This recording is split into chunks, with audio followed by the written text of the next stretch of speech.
বিসমিল্লাহির রহমানির রহিম। ভাই ও বোনেরা, যে যেখান থেকে আমাকে দেখছেন এবং শুনছেন, আপনাদের সবাইকে আমার সালাম, আসসালামু আলাইকুম। আশা করি আপনারা ভালো আছেন, আমিও ভালো আছি। UK property gossip by Tasmina YouTube চ্যানেলের পক্ষ থেকে জানাই শুভেচ্ছা। গতকাল বাংলাদেশের ইত্তেফাক পত্রিকা ব্রিটিশ এমপি টিউলিপ সিদ্দিককে নিয়ে একটি খবর প্রকাশ করেছে। তো সেই খবরটি আমি পড়লাম, পড়ে আমি মোটামুটি একেবারে স্তব্ধ, হতবাক হয়ে গেলাম। তো ভাবলাম যে সেই খবরটি আপনাদের সাথে আমি একটু শেয়ার করি। তো যেভাবে খবরটি প্রকাশ হয়েছে আমি ঠিক সেভাবেই আপনাদেরকে খবরটি পড়ে শোনাচ্ছি। সম্প্রতি সামাজিক যোগাযোগ মাধ্যমে ভাইরাল হওয়া এক ভিডিওতে দেখা গেছে ক্ষমতাচ্যুত প্রধানমন্ত্রী হাসিনার ভাগ্নি টিউলিপ সিদ্দিক বলেছেন, আমি বাংলাদেশি নই, আমি একজন ব্রিটিশ নাগরিক। তিনি নিজেকে ব্রিটিশ নাগরিক হিসাবে পরিচয় দিলেও সরকারি নথি ও উপাত্ত বলছে ভিন্ন কথা।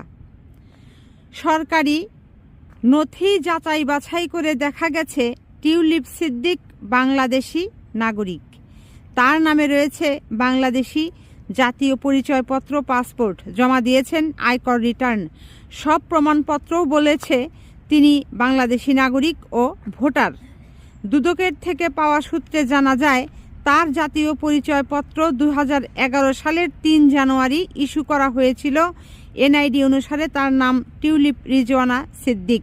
ঠিকানা লেখা রয়েছে বাসা হোল্ডিং 54, গ্রাম রাস্তা 05, ধানমন্ডি / A, ডাকঘর new market 1205, Dhaka city corporation, Dhaka. Bangladeshi করদাতা হিসাবেও নিবন্ধন নিয়েছেন টিউলিপ সিদ্দিক। এমনকি 2007-08 সালে তিনি বাংলাদেশি করদাতা হিসাবে নিবন্ধন নেন। 2024 সালের অগস্টে ছাত্র জনতার অভ্যুত্থানে শেখ হাসিনা ক্ষমতাচ্যুত হওয়ার পর থেকে টিউলিপের বিরুদ্ধে একের পর এক দুর্নীতির অভিযোগ আসতে থাকে। 80,000 কোটি টাকা আত্মসাতের অভিযোগ উঠলে শেখ হাসিনা ও তার পরিবারের অন্যান্য সদস্যদের সঙ্গে টিউলিপ সিদ্দিকের নামও আসে। ওই অভিযোগ তদন্ত করেছে দুদক দমন কমিশন।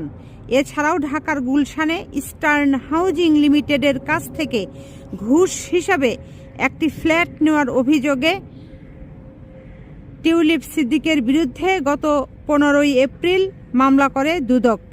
একের পর এক দুর্নীতির অভিযোগ সামনে আসতে থাকায় যুক্তরাজ্যের প্রধানমন্ত্রীর প্রবল সমর্থন থাকা সত্ত্বেও টিউলিপ সিদ্দিক যুক্তরাজ্যের দুর্নীতি নিবারণ মন্ত্রী পদ থেকেও পদত্যাগ করতে বাধ্য হন। এই ছিল খবরটি। তো যেটি আমি এখন পড়ে শোনালাম, আপনারা শুনলেন, এটিই ছিল খবর।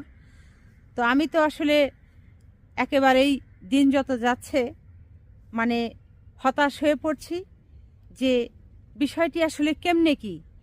বাংলাদেশেও দেখি সে ভোটার, তার এনআইডি কার্ড আছে, তারপর বাংলাদেশের সরকারি নথিপত্র ঘেটে দেখা গেছে যে তিনি সেই এনআইডি দিয়ে জমি জমাও কিনেছেন, তারপর তার ব্যাংকে অ্যাকাউন্টও আছে।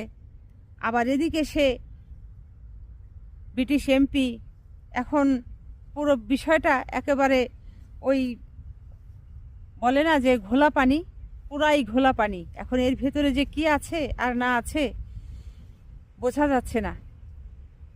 তো নিশ্চয়ই এর একটা সুস্থ এবং সঠিক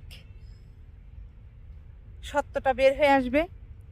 সবাই ভালো থাকবেন, সুস্থ থাকবেন এবং আমার জন্য দোয়া করবেন। আমার এই চ্যানেলটিতে লাইক, কমেন্ট, শেয়ার এবং সাবস্ক্রাইব করবেন। আসসালামু আলাইকুম, আল্লাহ হাফেজ।